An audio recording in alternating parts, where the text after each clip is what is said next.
Welcome to our college briefing program. Today, we've got a mix of heartbreak and heroism in the headlines. First up, a devastating incident in Michigan, where a suspected intoxicated driver crashed into a child's birthday party, tragically claiming the lives of two young siblings.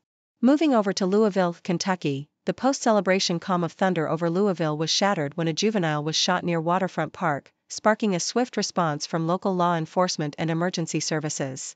And in the world of sports, a stunning upset at the U.S. Olympic wrestling trials as Aaron Brooks defeats gold medalist David Taylor, shaking up the roster for the upcoming Paris Olympics. Stay tuned for the detailed stories on each of these topics. Please continue to watch for more information. In a heart-wrenching incident in Michigan, a celebration turned into a tragedy when a suspected intoxicated driver veered off the road and crashed into a business hosting a child's birthday party. According to Yahoo US, two young siblings lost their lives in this devastating event. The driver, a 66-year-old woman, was arrested at the scene, facing charges of operating a vehicle while intoxicated, causing death. The community has been left in shock as they mourn the loss of these innocent lives, raising questions about the measures in place to prevent such preventable tragedies. Meanwhile, in Louisville, Kentucky, a juvenile experienced a terrifying ordeal when he was shot in the stomach near Waterfront Park following the thunder over Louisville events. Yahoo US reported that the Louisville Metro Police Department, LMPD, rushed to the scene after receiving reports of the shooting on Saturday evening. The boy was quickly transported to the University of Louisville Health for medical attention. The shooting prompted a swift response from LMPD, Kentucky State Police, and emergency services, leading to the closure of River Road near downtown. As the investigation continues, the community is anxiously awaiting more information, hoping for the boy's speedy recovery and justice to be served. In a different realm of news, the sports world witnessed a significant upset at the U.S. Olympic wrestling trials, as reported by the Associated Press. Aaron Brooks achieved a monumental victory by defeating wrestling gold medalist David Taylor, effectively ending Taylor's hopes of securing a spot on the Olympic roster for Paris. Brooks showcased his skill and determination by beating Taylor 4-1 in their first match of the day, marking Taylor's first loss to an American wrestler in 7 years. He then sealed his victory with a 3-1 win in the second match. This triumph not only signifies a personal achievement for Brooks but also marks a pivotal moment in the wrestling community, as 18 wrestlers made the U.S. wrestling squad that Saturday. However, the journey to Paris is not yet guaranteed for all, as champions in 5 classes must compete in a world qualification tournament in Istanbul in May to secure their Olympic dreams.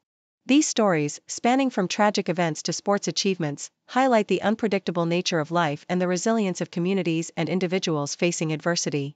Whether coping with loss, fighting for justice, or striving for excellence, the human spirit's capacity to overcome challenges continues to inspire and unite us all. In the ever-evolving global landscape, shifts in power, influence, and cultural narratives are constantly underway, painting a dynamic picture of international relations and economic dependencies. A prime example of this fluidity can be seen in the realm of rare earth minerals, where China's long-held dominance is being challenged by increased offshore exploration activities.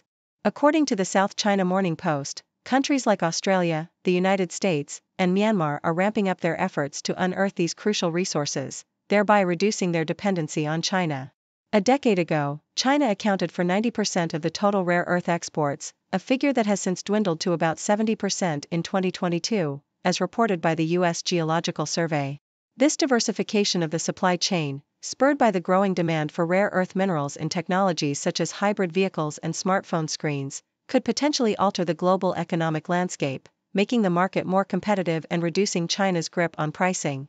Meanwhile, in the political arena, the South China Morning Post highlights the significant influence of the Indian diaspora on the country's elections, particularly their overwhelming support for Prime Minister Narendra Modi and the Bharatiya Janata Party, BJP. Despite most overseas Indians being ineligible to vote unless they hold Indian citizenship, their endorsement of Modi's leadership and policies has had a tangible impact on the election narrative. The diaspora's admiration for Modi's assertiveness on the global stage and his efforts to enhance India's economy and infrastructure has not only bolstered the BJP's image but also swayed voting decisions among families back in India. This phenomenon underscores the powerful role of the diaspora in shaping political outcomes, even from thousands of miles away. Cultural exchanges and tensions also play a significant role in shaping international perceptions and relations. A case in point is the reception of Hayao Miyazaki's latest film, The Boy and the Heron, in China. As reported by the South China Morning Post, the film has sparked controversy among Chinese nationalists due to its portrayal of Japanese characters during World War II. Critics argue that the film does not adequately address Japan's wartime actions, a sensitive subject amid deteriorating relations between China and Japan over territorial disputes and security concerns. Despite Miyazaki's known anti-war stance, the film's nuanced approach has led to accusations of hypocrisy, with some viewers demanding a more explicit reflection on Japan's war history. However, others have praised the film's visual beauty and storytelling, highlighting the complexity of Miyazaki's anti-war message. This mixed reception reflects the broader tensions between the two countries and illustrates how cultural products can become focal points for nationalistic sentiments and historical grievances. These diverse narratives, spanning from the strategic competition over rare earth minerals to the political influence of the diaspora and the cultural tensions surrounding a film, showcase the multifaceted nature of global interactions.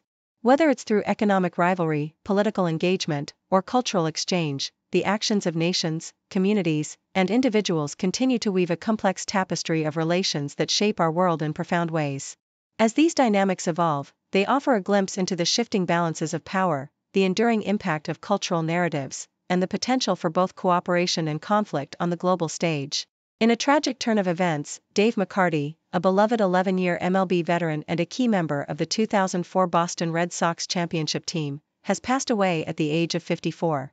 The Toronto Star reported that the Red Sox organization announced McCarty's death, revealing he suffered a cardiac event in Oakland, California.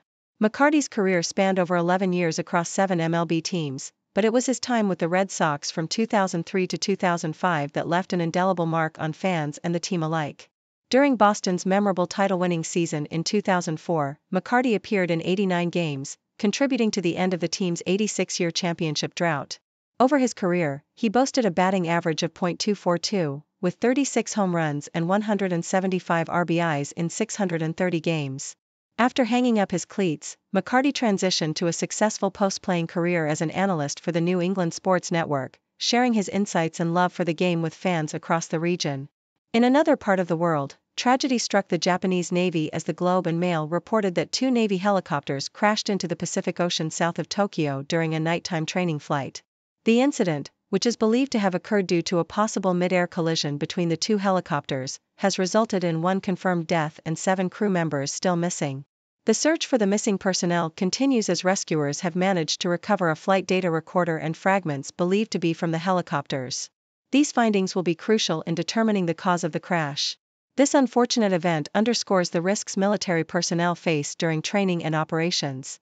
It also highlights Japan's ongoing efforts to fortify its military capabilities amidst increasing activities by neighboring countries, particularly China, which has prompted Japan to strengthen its defense posture in the Pacific region. Amidst these somber news stories, the United States is facing a potential shakeup in the digital realm as CNN reports that House lawmakers have once again passed legislation that could lead to a nationwide TikTok ban. This move represents a significant threat to the company's operations in the U.S. and could force TikTok to find a new owner or face a ban in the country. The legislation aims to address growing concerns over data privacy and the influence of foreign entities through social media platforms. If successful, this move could drastically alter the social media landscape in the United States, affecting millions of TikTok users and creators who have found a community and a platform for expression on the app. The potential ban has sparked a debate on the balance between national security and freedom of expression in the digital age. These stories, spanning from the world of sports to international military training accidents and the ongoing debate over digital privacy and security, reflect the diverse challenges and events shaping our world today.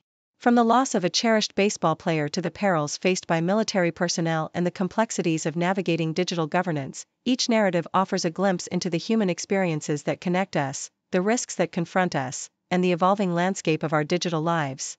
As we reflect on these events, we are reminded of the resilience, dedication, and spirit that define us in the face of adversity. In the world of collegiate sports, where the pursuit of excellence never ceases, Stanford University's men's gymnastics team has once again proven their dominance by clinching their 5th consecutive NCAA national championship. This remarkable achievement, as reported by the Associated Press, not only showcases the team's unwavering dedication and skill but also etches their name into the annals of gymnastics history. With a total of 10 national titles, Stanford now ties with the University of Illinois for the 3rd most titles of all time, a testament to the program's legacy of success. In a competition that saw them finish with an impressive 425.324 points, ahead of second-place Michigan, Stanford's victory also places them alongside the University of Nebraska as the only schools to have won 5 championships in a row. The spotlight shone brightly on Asher Hong and Koi Young, with Hong taking home 3 individual event titles, vault, parallel bars, and rings, and Young securing the all-around title, further highlighting the depth of talent within the team. Transitioning from the gymnastics floor to the basketball court, Yahoo US brings news of a significant move in college basketball. Claudell Harris, a former guard for Boston College, is set to transfer to Mississippi State, bringing with him an impressive record of 13.7 points per game from his time at BC. Before his tenure at Boston College, Harris showcased his skills at Charleston Southern, averaging 13.4 points and 4.1 rebounds per game. His transfer to Mississippi State, facilitated by his NIL agent Noah Reisenfeld, is poised to make a substantial impact on the team's performance. Harris will be joining forces with former Penn State guard Kanye Clary, further bolstering Mississippi State's backcourt with a duo of experienced transfer guards. This strategic move could very well shift the dynamics of the team, offering new tactics and strengths for the upcoming season. In another captivating story from the world of college football, Yahoo US reports a unique gathering at the University of Washington's football practice. The practice session turned into a family reunion of sorts, with former NFL head coaches Bill Belichick and Pete Carroll in attendance to watch their sons, who serve as coaches on the team. Pete Carroll, known for his tenure with the Seattle Seahawks from 2010 to 2023, and Bill Belichick, a name synonymous with NFL coaching greatness, were there to support Brennan Carroll and Steve Belichick, who hold positions as the offensive coordinator and defensive coordinator, respectively. This convergence of football minds wasn't just a show of familial support but also a testament to the interconnectedness of the football coaching community. Jedd Fisch, the current head coach at Washington who previously worked under Pete Carroll as a quarterbacks coach in 2010, now finds himself at the helm, guiding the next generation of football talent with the help of these seasoned NFL veterans. Despite the challenges faced in the 2024 hiring cycle, both Belichick and Carroll are revered figures in the NFL coaching realm, and their presence at the University of Washington practice underscores their ongoing influence in shaping the future of football coaching. These stories, spanning gymnastics, basketball, and football, illustrate the dynamic and ever-evolving landscape of collegiate sports. From Stanford's gymnastics team's historic win to Claudell Harris's strategic move to Mississippi State, and the unique gathering of NFL coaching royalty at the University of Washington, each narrative offers a glimpse into the dedication, strategy, and familial ties that drive the world of college sports forward. In the bustling city of Hong Kong, where the skyline is dotted with skyscrapers and space is at a premium, the concept of green burials is slowly taking root. As reported by the South China Morning Post, the traditional approach to memorializing loved ones is being re-evaluated in the face of limited burial sites. The scarcity of land resources in Hong Kong has made permanent burial sites an unsustainable option for the future. Despite the practical benefits of green burials, such as conserving land and providing a more environmentally friendly alternative, the idea may not resonate with everyone. Many individuals still hold a strong preference for having a permanent location to honor their deceased family members.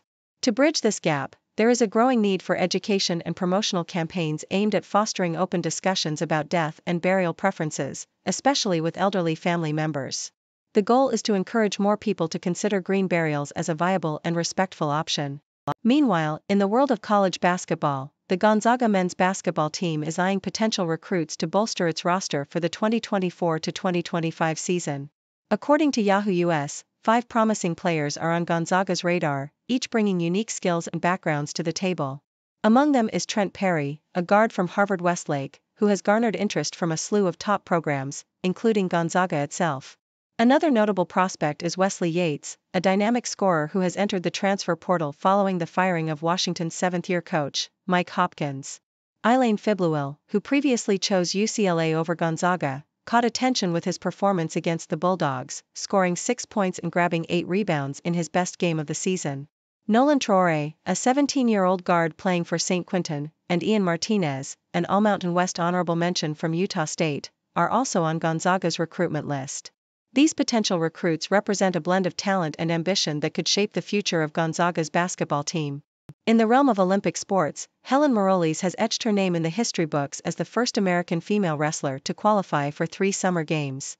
The Associated Press highlights Morales's remarkable journey, which includes a gold medal at the 2016 Rio Olympics and a bronze at the Tokyo Olympics. Her recent victory over former Olympian Jakara Winchester in a best-of-3 series has secured her a spot on the American team for the Paris Games. Maroulise's triumph is not just a personal milestone, it symbolizes the strength and determination of women in wrestling. By winning the first match with a pin and the second with a 6-0 decision, Maroulise ensured that all 6 women who earned spots on the U.S. team on Saturday have qualified directly for the Olympic tournament in Paris, bypassing the need for an international qualifying tournament. This achievement underscores the growing prominence and success of female athletes in a traditionally male-dominated sport. From the green burial grounds of Hong Kong to the basketball courts of Gonzaga and the wrestling mats of the Olympics, these stories highlight the transformative power of innovation, determination, and inclusivity. Whether it's rethinking burial practices to conserve land, scouting fresh talent to elevate a college basketball team, or breaking barriers in the world of Olympic wrestling, each narrative showcases the potential for positive change and the endless possibilities that arise when individuals and communities dare to think differently. Thank you for tuning in. The content above showcases the latest briefing reports and analytical synopses, thoughtfully curated by the 6Do team. These insights stem from a wide array of reputable media outlets, think tanks, government sources, and specialized experts worldwide. We encourage you to explore these sources for a comprehensive perspective. Keep in mind that while the content may not always align with the official standpoint of 6Do Brief, it's not meant to be taken as absolute directives for decision-making. Comprising seasoned media professionals, learned scholars, and accomplished scientists, the 6Do team embodies a trailblazing, fully independent media entity. To customize 6Do Brief to meet your professional needs, you have the option to subscribe to a diverse array of briefings on our website, 6dobrief.com. Regardless of your location, you can conveniently receive 6Do Brief via email.